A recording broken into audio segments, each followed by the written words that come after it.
राष्ट्रीय स्वयंसेवक संघ के शताब्दी वर्ष के पूर्ण होने के अवसर पर विराट हिंदू सम्मेलन का आयोजन पिपहेरा द्वारा किया गया। कार्यक्रम का उद्देश्य सकल हिंदू समाज को एक सूत्र में पिरोने, सामाजिक समरसता बनाए रखने और 5 प्रमुख परिवर्तनों पर ध्यान केंद्रित करना था, जिसमें संत श्री 1008 द्वारिकादास जी महाराज मुख्य अतिथि थे। कार्यक्रम में राष्ट्रीय स्वयंसेवक संघ के श्रीमान पुरुषोत्तम जी ने बताया कि सम्मेलन में संतों के माध्यम से समाज में एकता, कुटुंब प्रबोधन, स्वभाव की जागरूकता, पर्यावरण संरक्षण और नागरिक कर्तव्यों और मूल्यों के निर्वाह पर जोर दिया गया। सम्मेलन में मुनि प्रणीत सागर महाराज और गौभक्त मनीष दास महाराज ने आरएसएस के पंच परिवर्तन, सामाजिक समरसता, कुटुंब प्रबोधन, स्व का भाव, पर्यावरण संरक्षण और नागरिक कर्तव्यों पर अपने विचार व्यक्त किए।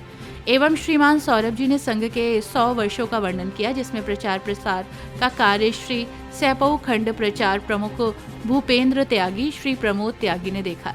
इस अवसर पर मंडल से मातृशक्ति बहन, युवा, बच्चे, बुजुर्ग सहित विभिन्न समुदायों और समाज के लोगों ने सक्रिय भागीदारी निभाई। सम्मेलन ने क्षेत्रवासियों के बीच सामाजिक समरसता और एकता की भावना को मजबूत किया।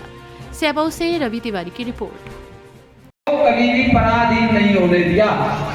इसी क्रम में छत्रपति शिवाजी महाराज और न्याय के रूप में यदि हम देखें तो मुझे लगता है कि माननीय सुप्रीम कोर्ट में जो न्याय की मूर्ति की स्थापना की गई, संघ माने सबसे पहला शब्द जो हमारे राष्ट्रीय स्वयंसेवक संघ जो आता है उसमें कहते हैं माता भूमि पुत्रो अहम पृथिव्या, माने इस भूमि को माता समझने वाला व्यक्ति, इस भूमि की माता के रूप में वंदना करने वाला व्यक्ति और इस भूमि की प्रत्येक वस्तु जो हमें यहाँ से प्राप्त होती है, राष्ट्र की ही एक वीरांगना माता अहिल्याबाई होलकर जी को होना चाहिए।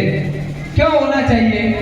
क्योंकि यहाँ पर जितने भी विधर्मी आए उन्होंने यहाँ मंदिरों को तोड़ा, यहाँ की संस्कृति को नष्ट किया, यहाँ के लोगों को मारा, यहाँ की माता भगिनियों का शील भंग किया।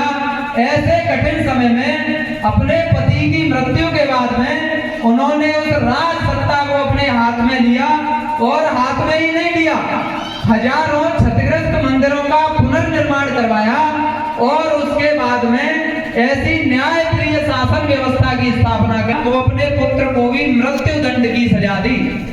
ऐसी न्याय की मूर्ति हमारे इस देश में माता अहिल्याबाई होलकर के रूप में रही हैं। ऐसी मातृशक्ति को मेरा कोटि कोटि वंदन एवं प्रणाम। एवं यहाँ पर उपस्थित सभी समाज के सज्जन बंधु, बड़े छोटे भैया एवं बहनें, आज मेरा जो विषय है वो है संघ